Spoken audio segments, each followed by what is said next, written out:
All right, so I'm gonna be starting this project with a couple of things. I have a cylinder vase from the Dollar Tree, and then this is actually a substitute for an item that I was trying to also find at Dollar Tree, but I could not find. The bolster for pool noodles is what I was looking for, but I couldn't find it.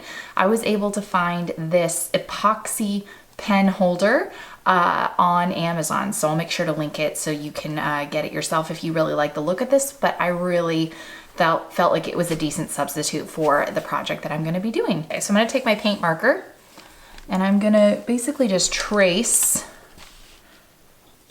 so I have a little bit of a guide.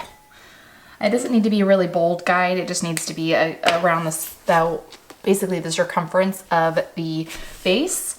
And I'm going to be taking an X-Acto blade, and just be careful, don't try and put your fingers in front of your line of cutting. We don't want to have to slice any fingers. And I'm going to keep following this, and I'm going to try and go a little deeper every time. And essentially we're just going to be going as far down to the bottom of this as possible so that our vase can fit inside of it. All right, so now that I have hollowed out the center of my foam circle, I'm gonna be using Mod Podge to cover the foam because I'm gonna be painting this, but I wanna make sure that the paint doesn't necessarily sink in to the foam. So to create a barrier and something that'll dry relatively quickly, Mod Podge or like Elmer's glue or just craft glue, whatever you have access to in your craft supply would work. Just something that will dry quickly, but also will create that barrier, so it just makes the painting step a lot easier. Okay, so now this is all dry. This is all like Mod Podge. I added a little bit of a tacky glue as well. So it's all dry, and we are going to use a Dixie Belle paint in the color Savannah Mist. It's kind of a light bluish color, so we are going to shake it up, and we are going to use a sponge brush. We are going to paint. I'm going to paint this whole thing this color. And why I think using a glue is a good way to start is because it really does kind of create a surface that will make painting a little bit easier. Also, it won't like suck up all the paint. All right, now that this has been completely painted, I'm going to be putting my vase into it. I'm gonna make sure it is all the way on. All right, so let's go see it staged in my home with a candle in it. And here is the finished product. These two foam boosters really have transformed into chic and modern decor. I'm really happy with the end result. I hope you feel inspired to try this project at home. Thank you so much for watching Hometalk, and I will see you in the next one.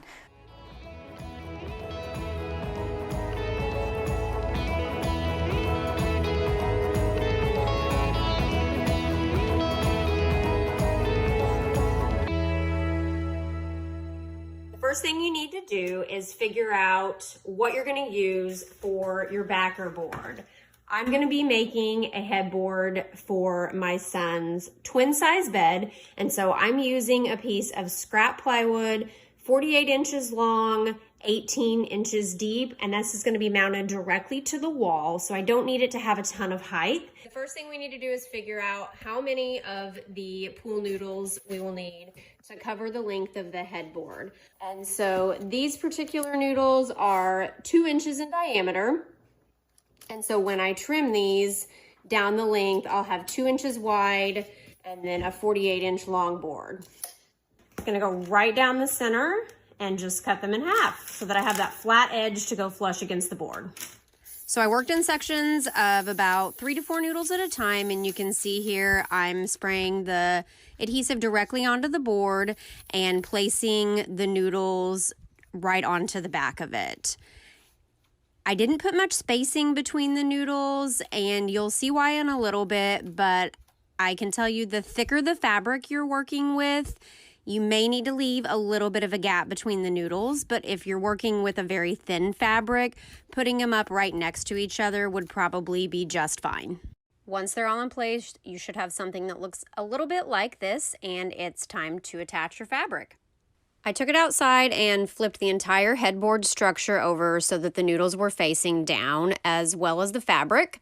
And so you can see here, I'm spraying a little bit of this spray adhesive onto one end and rolling the fabric over, pressing it down really firmly. This is the staple gun that I am using. You can see there it's loaded with staples and attached to an air compressor, but if you don't have something like this, a handheld stapler will do just fine. So initially I started to apply the fabric with a little bit of spray adhesive on the noodles, and quite honestly, it was a disaster.